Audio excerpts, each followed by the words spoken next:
بناوي خواي قوراء مهربان. الأثور على مدينة آشورية في منطقة شهرزور على الحدود العراقية مع إيران من قبل بعثة يابانية لبنانية، والقرية الآشورية تعود إلى الآلاف الأول قبل الميلاد، وهي المرة الأولى التي يتم فيها العثور على الآثار الآشورية في منطقة.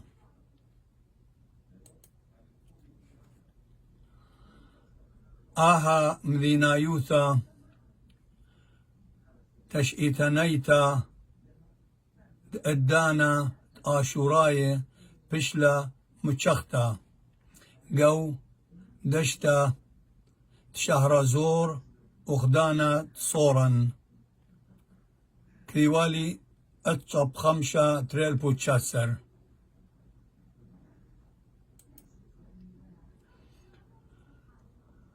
آها صورتا تمذيتيلا لي مذيتا بشلا متشختا جو شهرزور.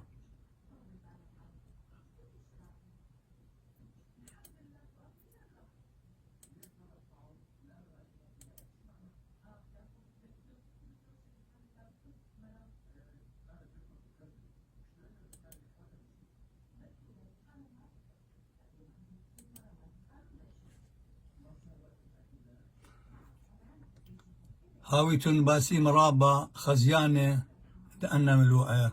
آمين.